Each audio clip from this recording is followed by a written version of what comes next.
अस्सलाम वालेकुम व्यूअर्स, मैं हूं समीना पाशा। उम्मीद है आप लोग खैरियत से होंगे। व्यूअर्स, इस व्लॉग में दो अहम वीडियोस से मुतालिक बात करूंगी। एक खबर भी आपके साथ शेयर करेंगे। आपसे रिक्वेस्ट है कि चैनल को अगर आपने अभी तक सब्सक्राइब नहीं किया तो सब्सक्राइब कर लें।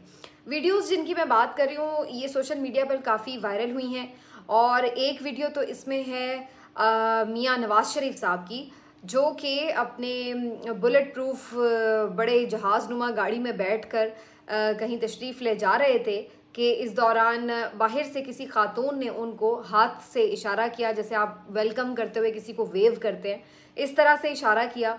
और उन्होंने भी इस खुशगुमानी में कि शायद कोई उनके फ़ैन है वहाँ पर या कोई पाकिस्तानी ऐसे हैं जो उनसे मोहब्बत करते हैं और उनसे बात करना चाहते हैं, कोई खराज तहसीन पेश करेंगे, तो उन्होंने भी इस खुशगुमानी में बात करने के लिए जो कार का शीशा है गाड़ी के दरवाजे का उसको नीचे किया। तो वहाँ पर यानी ड्राइविंग सीट पर उनके ड्राइवर बैठे हुए थे और साथ वाली सीट पर, फ्रंट सीट पर मियाँ साहब तशरीफ़ फरमा थे। तो जो खातून जिन्होंने वेव करके गाड़ी रुकवाई थी बेसिकली वो अचानक से, और उन्होंने जो बात की वो करप्शन से मुतालिक थी कि सुना है कि आप बड़े करप्ट लीडर हैं, पाकिस्तान का बहुत पैसा आपने चोरी किया, लूटा है। बस इतना सुनने की देर थी कि इतने में मियाँ साहब के भी एकदम रंगत बदल गई चेहरे की, और उसके साथ साथ जो उनके साथ ड्राइवर मौजूद थे उन्होंने बड़ी अजीबोगरीब हरकत की और एकदम से उन्होंने खातून की बात सुनकर उनके ऊपर थूक दिया और थूक के फ़ौरन से गाड़ी का शीशा ऊपर चढ़ाया और आगे चल दिए। तो ये जो वीडियो थी ये काफ़ी सोशल मीडिया पर वायरल हो रही थी और हर कोई अपने अपने अंदाज से इसके ऊपर तबसरे कर रहा था।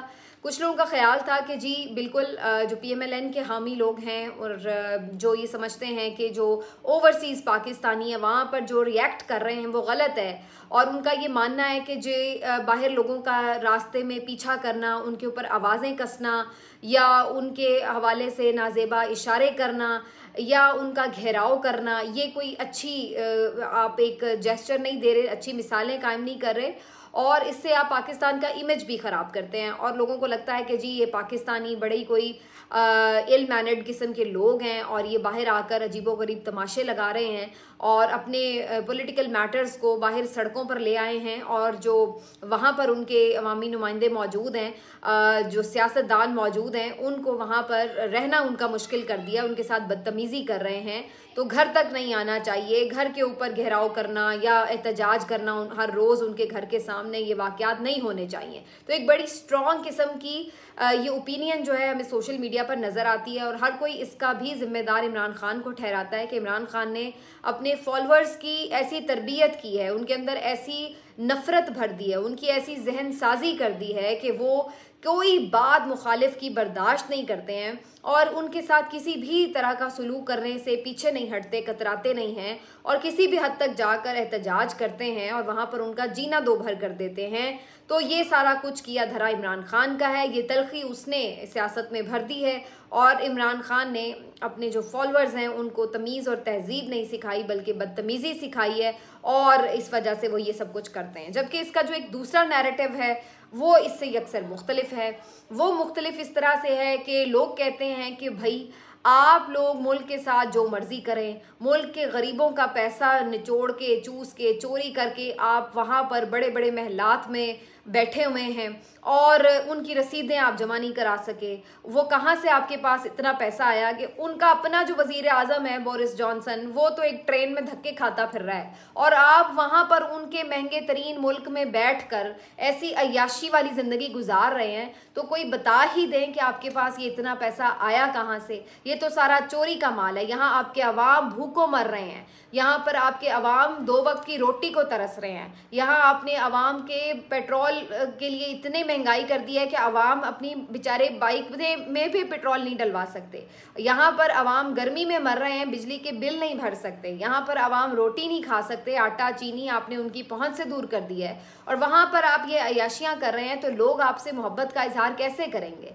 फिर लोगों के पास अपनी नफ़रत का या अपने गुस्से का या अपनी राय का इजहार का एक तरीका होता है जिसको इलेक्शन कहते हैं, कि लोग आते हैं इलेक्शन में वोट डालते हैं और अगर आप उनको ना पसंद है तो वो आपके खिलाफ वोट डालकर आपको वोट आउट करते हैं, अपने जज्बात का इजहार वो वोट के ज़रिए करते हैं। अब इलेक्शन आप करवाने नहीं दे रहे हैं। पिछले पूरे 1.5 साल से आपने जनाब रोका हुआ है हर एक सिलसिले को कि कहीं अवाम की आवाज़ ना निकल आए। मीडिया को भी दबा लो, जल्द से जुलूस ना करने दो और इलेक्शन भी ना करवाओ, तो फिर अवाम अपना गुबार कहाँ निकालें? फिर वो यही करेंगे कि जहां आप उनको नज़र आएंगे फिर जो उनसे बन पड़ेगा वो करेंगे। वो आप उनके हाथ में बोतल होगी वो बोतल दे मारेंगे, अगर वो मार नहीं सकेंगे तो गाली देंगे, गाली नहीं दे सकेंगे तो हाथ हिलाकर एहतजाज करके रिकॉर्ड कराएंगे अपना एहतजाज किसी भी तरह। तो कहने का मकसद ये कि जब आप एक प्रेशर कुकर में प्रेशर भर देते हैं तो फिर कहीं ना कहीं से तो वो फटेगा। अगर उसकी सीटी आप चलने नहीं देंगे, कहीं ना कहीं से उसको रिलीज़ नहीं होने देंगे, तो वो फिर एक लावा बन के अंदर एक बम बन जाएगा और फिर वो फटेगा। और जब वो फटेगा तो फिर वो सब कुछ लपेट में लेगा। फिर वो ये नहीं देखेगा कि क्या सही है क्या गलत है, क्या तहजीब का दायरा है, क्या तमीज़ का दायरा है, और क्या जायज़ है क्या नाजायज़ है। फिर जब उस बम में, उस लावे में जो लपेट में आता है वो फिर आता है। अब बात यह है कि पीटीआई के मौक़िफ़ रखने वाले लोगों का ये कहना है कि सही को सही और गलत को गलत कहना ये कोई बदतमीज़ी या बदतहजीबी नहीं है। हम अगर हर चीज़ को लेट इट गो करते जाएं कि चलो जी ठीक है कोई बात नहीं, सियासतदान तो ऐसे ही होते हैं, चलो जी कोई बात नहीं, हाँ खा लिया तो लगाता है तो कमाता है तो लगाता भी है, तो ये है तो वो है, अगर हम इसी तरह हमेशा तमाम जो काले करतूत हैं उनके ऊपर पर्दा ही डालते जाएं, इन लोगों को माशरे में काबिल नफ़रत ना बनाएं, तो फिर तो ये करप्शन कोई बुराई नहीं रहेगी। फिर तो यही होगा कि मैं भी करप्ट हूँ, मैं भी उसी तरह माशरे में इज़्ज़तदार बन के बैठा रहूँ, और जो बेचारा गरीब आदमी है वो बेचारा, उसकी कोई इज़्ज़त नहीं होगी, उसकी कोई इज़्ज़त नफ्स नहीं होगी, क्योंकि उसके पास पैसा नहीं है, क्योंकि उसने नाजायज़ कमाई नहीं कमाई, क्योंकि उसने करप्शन नहीं की।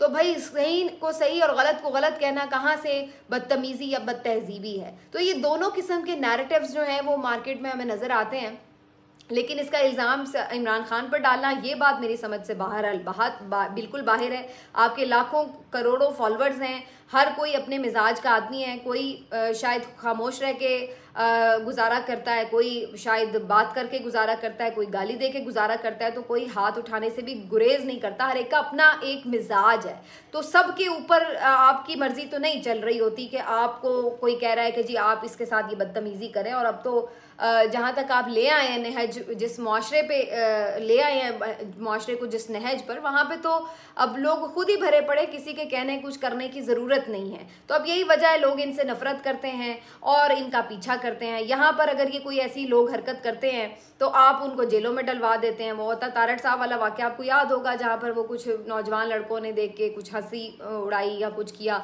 और उनको फिर जेल में डलवा दिया गया।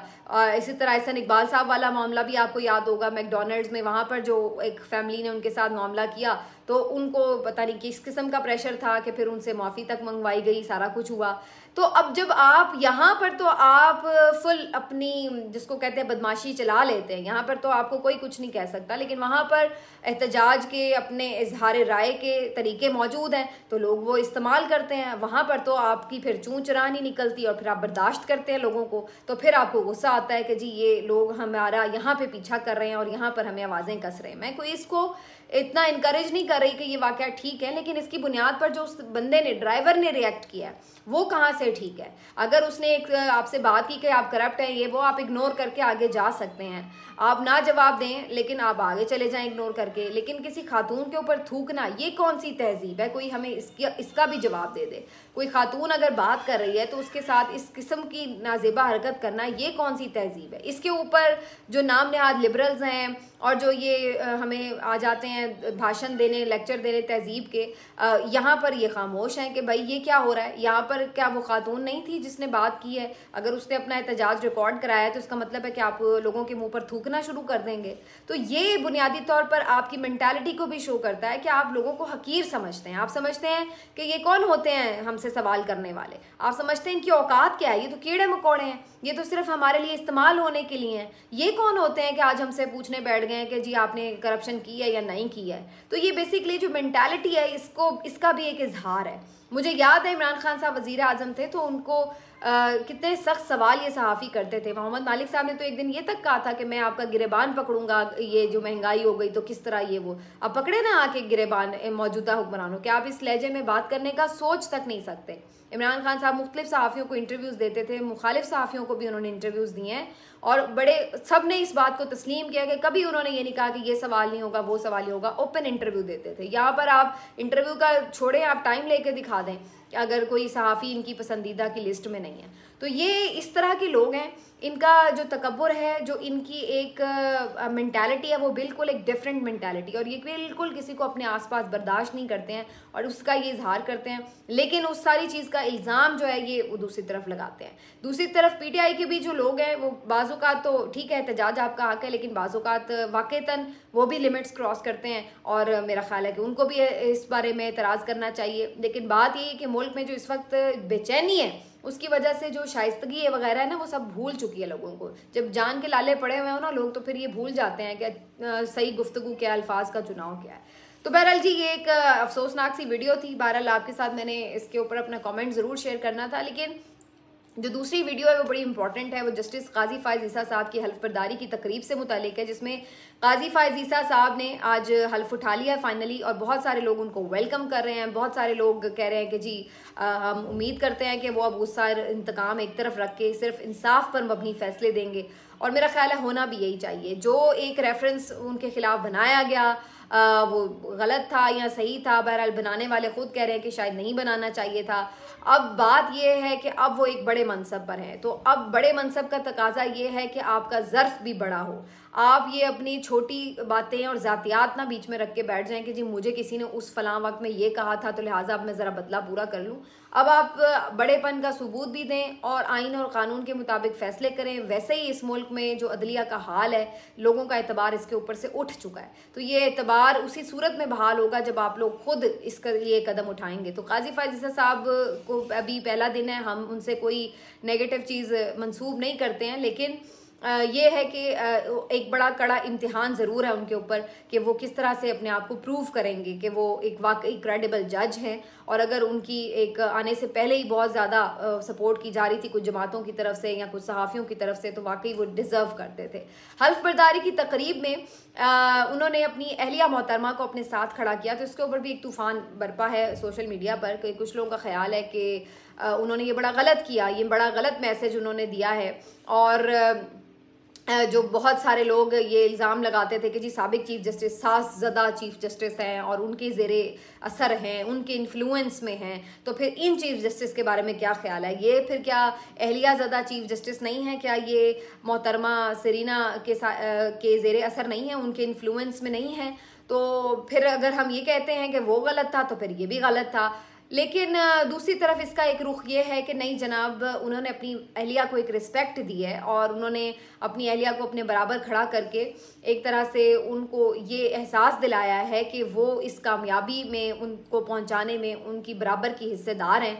और फिर इन दोनों का एक बैकग्राउंड भी है। देखिए, अगर नॉर्मली अगर कोई शख्स खड़ा करता है तो वो एक अलग बात होती है, लेकिन सरीना साहिबा ने बहरहाल जो चीफ जस्टिस काजी फ़ाइज़ ईसा साहब हैं उनके लिए एक लड़ाई लड़ी है, और जो उनका रेफरेंस था सदारती रेफरेंस सुप्रीम जुडिशल काउंसिल में, उसमें वो पेशियाँ भुगतती रही हैं। उन्होंने आके डिफेंड किया है अपने मियाँ को भी और ख़ुद भी, और काफ़ी उन्होंने स्ट्रगल किया है। तो ये एक दोनों कपल के लिए मेरा ख्याल है, एक दोनों के लिए एक अचीवमेंट वाला डे भी था कि इन तमाम स्ट्रगल के गुजरने के बाद भी एक मीडिया ट्रायल भी हुआ। उसके बाद भी अगरचे मीडिया ट्रायल में मज़े की बात यह कि जहाँ उनका एक बहुत मुखालिफ धड़ा था तो वहीं पर उनका एक बहुत सपोर्टिव धड़ा भी था। तो दोनों बातें साथ हैं, ये नहीं कि वो सिर्फ मजलूम ही थे और कोई उनकी आवाज़ उठाने वाला नहीं था, दोनों तरफ से बात इक्वल ही थी। तो बहरहाल उन्होंने एक उस पूरे एक टाइम पीरियड को गुजारा दोनों मियाँ बीवी ने, और उसके बाद फिर आज वो इस मकाम तक पहुँचे हैं कि उन्होंने चीफ जस्टिस का हलफ उठा लिया है। तो उन्होंने एक तरह से अपनी बेगम को ये एक ट्रिब्यूट भी पेश किया है, एक थैंक्स भी, टोकन ऑफ थैंक्स भी है, और एक रिस्पेक्ट भी दी है कि आप मेरे मुश्किल वक्त में मेरे शाना बशाना रही हैं। तो माजरत के साथ, लेकिन मुझे वैसे इसमें कोई कबाहत नज़र नहीं आती। अगर वो अपनी अहलिया को एक रिस्पेक्ट दे रहे हैं तो ये अच्छी बात है। असल बात ये तनकीद उस वक्त शुरू होगी अगर उनके फैसलों में ये चीज़ नज़र आए कि वो कोई बायसनेस का मुजाहरा कर रहे हैं या किसी इन्फ्लुएंस में हैं या इवन अपने किसी ज़ाती इंतकाम या गुस्से का कोई एलिमेंट जो है उनके फैसलों में नज़र आए तो तनकीद की बात बनेगी। बाकी अगर वो किसी को रिस्पेक्ट करते हैं या उनकी कोई अपनी तरजीहात हैं तो वो एक अलग ज़ाती मामला हो सकता है, लेकिन उसका असर आपके फ़ैसलों में नज़र नहीं आना चाहिए। असल इम्तिहान ये है। तो मुझे तो इस वीडियो से कोई प्रॉब्लम नहीं है कि अगर वो सरीना साहिबा उनके साथ खड़ी हुई हैं और वो इस चीज़ को ऑनर कर रहे हैं अपनी अहलिया को। हम लोग भी बाज़ुकात शायद बहुत ज़्यादा ज़रूरत से ज़्यादा क्रिटिकल हो जाते हैं, लेकिन अगेन ये बहुत बड़ा टास्क उनके लिए ये है। और कुछ लोग ये भी बड़ा उन्हें ग्लोरीफाई कर रहे थे। अच्छा, इसका एक दूसरा वर्जन भी है कि कुछ लोग बड़ा ग्लोरीफाई कर रहे थे कि जी देखिए इनके खिलाफ इतनी साजिश रची बसी गई और सबको चीज़ों को मात देकर आज वो इतने बड़े बड़े लोग यानी prime minister, president, DGISI, army chief, उस वक्त के चीफ जस्टिस, 5 बड़े लोगों ने मिलकर साजिश इनके खिलाफ की, रेफरेंस लेके आए, लेकिन आज ये देखिए चीफ जस्टिस बन गए हैं वगैरह वगैरह। तो बड़ा ग्लोरीफाई भी किया गया था, लेकिन मेरे नज़दीक इसमें ग्लोरीफाई करने वाली क्या बात है। कोई भी उनकी जगह भी हो, चीफ जस्टिस साहब की जगह कोई और जज भी हो, मेरा ख्याल है कि अगर किसी के कुछ चीज़ें सामने आती हैं कि भाई ये उनकी असासें हैं या कुछ ये महल्लात हैं या ये प्रॉपर्टीज़ जो हैं ये उनकी जो लिविंग स्टैंडर्ड है उससे कुछ अलग से नज़र आ रही है, तो उसका हिसाब होना चाहिए और उनको जवाब देना चाहिए। भले वो कोई जज साहब हों,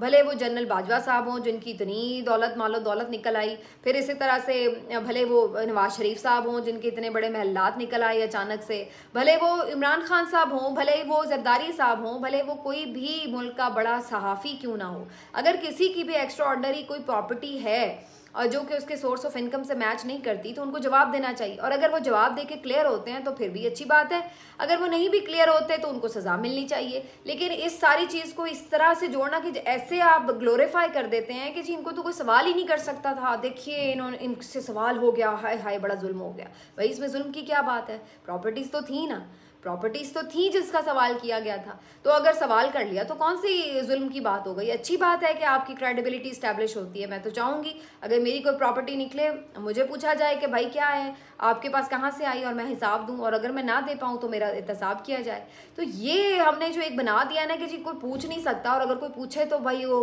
हो ये तो बड़ा मजलूम आदमी है, देखो इसके साथ वो नवाज शरीफ साहब भी आज तक यही रो रहे हैं कि उन्हें सियासी इंतकाम का निशाना बनाया गया।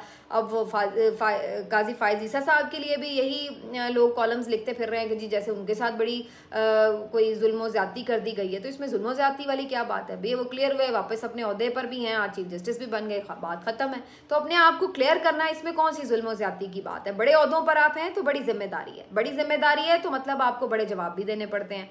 तो फिर ये एक हमारे यहाँ जो एक ट्रेंड बन जाता है कि जी बस ठीक है जी ग्लोरीफाई कर दो कि पता नहीं किसी के साथ जाती हो, ये मेरा ख्याल है नहीं होना चाहिए। बाकी असल चीज़ यही है कि उनका इम्तिहान अब असल में शुरू हो रहा है। अब पता चलेगा कि वो वाकई कितने बड़े जज हैं, कितने बड़े मुनसिफ हैं, और अपनी ज़ात को साइड पे रख के किस तरह आइन और क़ानून की बालादस्ती के लिए फ़ैसले करते हैं। मिलते हैं आपसे अगले वीलॉग में, अपना ख्याल रखिए, अल्लाह हाफ़िज़।